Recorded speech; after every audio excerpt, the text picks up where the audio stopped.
Welcome back to Football Daily. With a couple of months of the season behind us, there are a number of clubs across Europe that are either struggling or underperforming. Here are 10 players who are carrying those teams, but have you got any shouts yourself? Let us know in the comments below and the best one will get read out on the next Sunday Vibes. Let's go.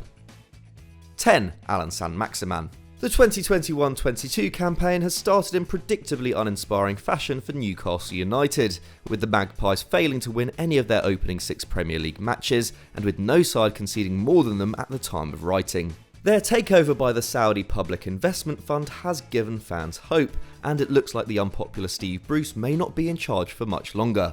But it's still going to take a while and some significant squad turnover for the side's fortunes to significantly change. However, their one shining light this term is Allan Saint-Maximin. Signed from Nice back in 2019, the speedy French forward is the club's entertainer-in-chief, with his ability to humiliate opponents with his mazy dribbling and excellent footwork making him one of the most fun players to watch in the Prem. And he has the numbers too, with only Adama Traore completing more than his 4.4 dribbles per 90 in the English top flight, and his 2.7 key passes currently ranking him above Paul Pogba and Rafinha. Filling in for the injured Callum Wilson at centre forward, Saint-Maximin already has 2 goals and 3 assists from 7 appearances this term. For context, he only managed 3 goals and 4 assists in each of the last 2 campaigns. If he keeps up this level of productivity, he may well prove the difference between staying up and going down for the Magpies. 9. Ismaila Sarr. Another club tipped for relegation at the start of the season were Watford, and despite a couple of wins under their belt already, their squad still looks comfortably one of the weakest in the Premier League, following a summer in which the club spent just £16 million on new players, with only Everton, who are restricted by financial fair play, spending less. But luckily for fans of the Hornets, Ismaila Sarr remains at the club. Linked with sides as big as Liverpool and Man United following relegation in 2020, Sarr stuck around at Vicarage Road and thrived in the Championship, netting a squad-high 13 goals from the right and providing 4 assists as the Hertfordshire club bounced straight back up. And he's been just as impressive in the early stages of the new campaign, with 4 goals to his name already and linking up well with new signing Josh King. The 23-year-old also completes an impressive 3 dribbles a game, beating his man with over 70% of his attempts, and his ability to get in behind has also seen him average nearly 3 shots per 92. It's surely only a matter of time before we see the Senegal international at a bigger club. 8. Dominico Verradi. After a summer in which Sassuolo bid farewell to manager Roberto De Zerbi and midfield linchpin Manuel Locatelli, it was always likely the Italian club would suffer some form of dip.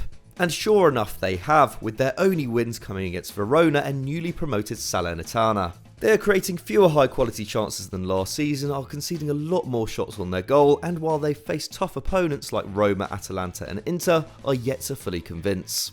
Luckily though, Dominico Verradi didn't leave in the summer and is in good form. The Italian international is firing as usual with 3 goals and an assist from the right hand side.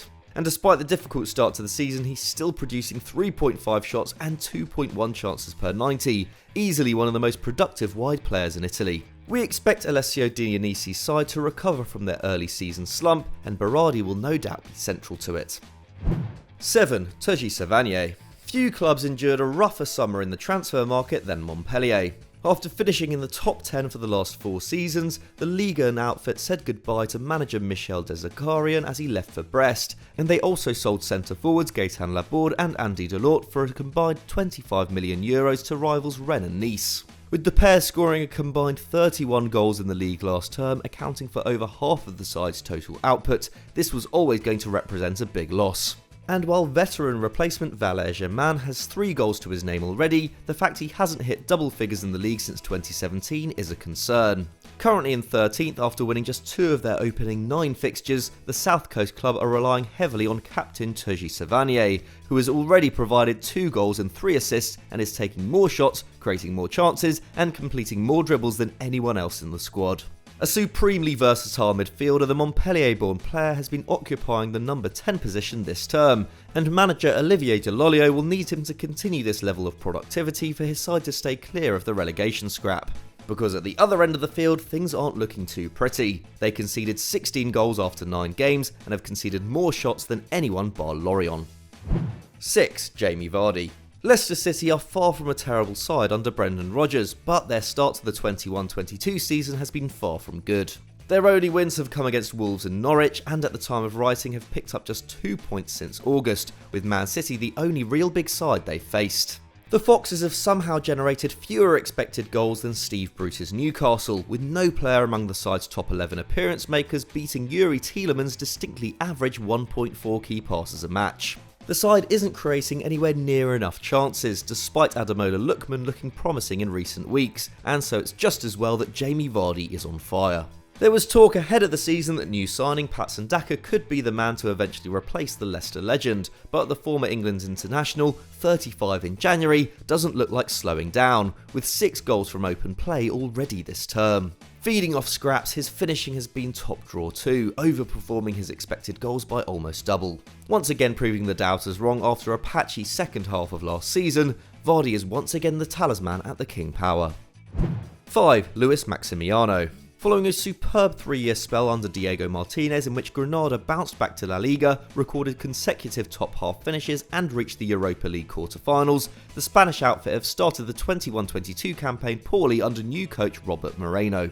They failed to win any of their opening 7 games, with a fortunate victory over Sevilla their only 3 points to date, and have been outscored on expected goals in every match they've contested. But despite sitting 17th and looking set for a relegation battle, it could actually be a lot worse for the Andalusian club. Like a lot of La Liga clubs, Granada spent very little in the summer, bringing in players almost exclusively on frees. But the one signing they did pay for, €4.5 million man Luis Maximiano, has so far been their saviour. The 22-year-old goalkeeper signed from Portuguese champion Sporting Club is quickly emerging as one of the best stoppers in La Liga. Prone to the odd mistake at his former club, which is to be expected for a keeper at his age, Maximiano's superb mix of anticipation, mobility and reflexes has kept his new club in games in which they should have been comfortably put away, already keeping out 4.5 goals according to post-shot XG. For context, only 2 keepers in the division kept out more than that in the entirety of last season. It may not be long before we see the youngster move on for a much bigger price.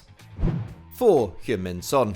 Following a promising start to the Premier League campaign which saw them beat champions Man City on the opening day, Nuno Espirito Santo's Tottenham have dropped off in a big way, suffering comprehensive losses to Crystal Palace, Chelsea and arch-rivals Arsenal, generating fewer expected goals than any side bar Norwich after 6 games, and ranking bottom of the league for shots.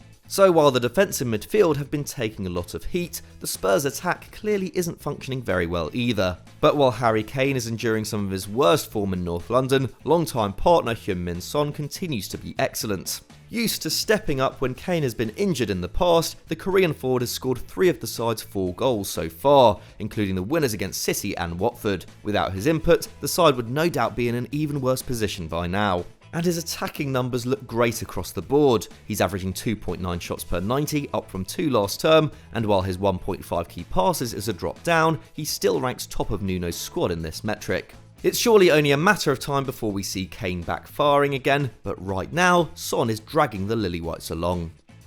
3. Suat Serdar. Picked out by us on EFD as one of the best value signings this summer, Suat Serdar already looks like the best player at Hertha Berlin, who are once again struggling to make their mark in the Bundesliga. They may have had a tough start facing Bayern, Wolfsburg and Leipzig in their opening 6 games, but shipping 3 goals a match on average doesn't look good regardless of the opposition, and nor does ranking second bottom of the league for shots.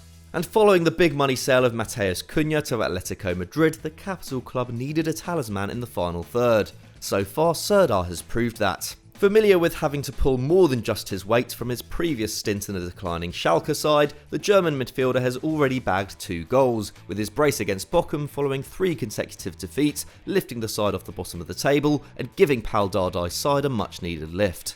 A centre mid by trade, Serdar has already been utilised on the right and behind the striker, with his technical prowess and dribbling ability making him a useful tool in multiple roles. It currently looks unlikely that Hertha will achieve their first top half finish since 2017, but Serdar could prove a highly important figure as the season goes on.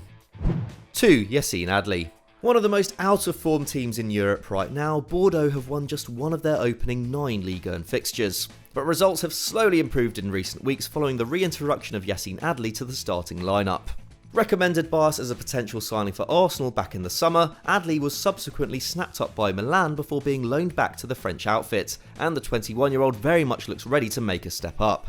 So far this season, he's creating 3.3 chances per 90, a figure that would rank him 3rd in the Premier League ahead of Man City's Jack Grealish, and has registered 2 assists in his last 4 appearances at the time of writing.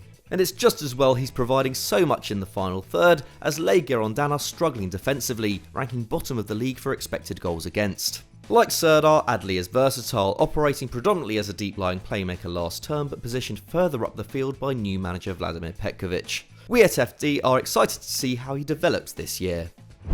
1. Filip Kostic. Okay, so it's pretty harsh to call a side that has handed Bayern Munich their first home Bundesliga loss since 2019 a terrible team, but considering that was Eintracht Frankfurt's first victory of the season, it's fair to say they're having some teething issues under new coach Oliver Glasner.